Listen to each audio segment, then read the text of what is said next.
Дорогие друзья, добрый день. Муха пролетела.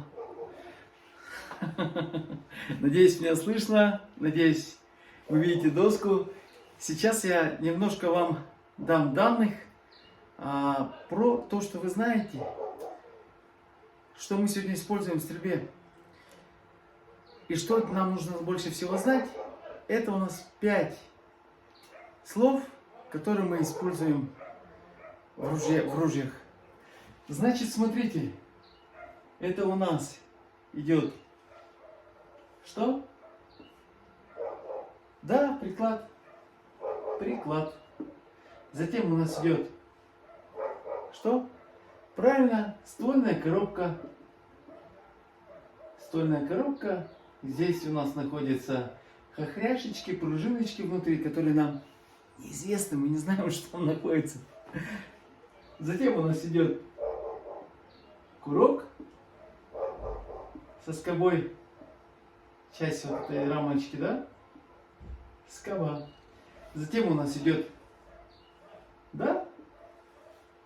Рукоять. Я раньше писал ее цевьё. Оказывается, посмотрев интернет, пишут цевьё. Цевьё. И у нас последнее, что остается, это ствол. Ствол. Бац. Пам-пам-пам-пам. Раз, два, три, 4, 5. Приклад плечевой упор. Ствольная коробка, где находятся эти пружиночки. Курок со скобой. Цевьё, чтобы держать. И покуда у нас летит пуля или дробь. Пам-пам-пам-пам-пам-пам. Пых, попадает. Попали, ура! Почему именно я все это записываю? Потому что, ребята, все остальное, все, что связано, там, я даже не буду говорить вам, там, с чем-то, что,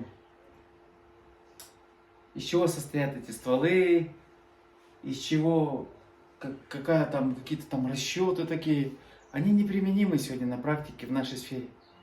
Нас больше всего ружья интересует вот эти 5 терминов, которые ведут к чему? Правильно. Попаданию. Остальное неприменимо на практике.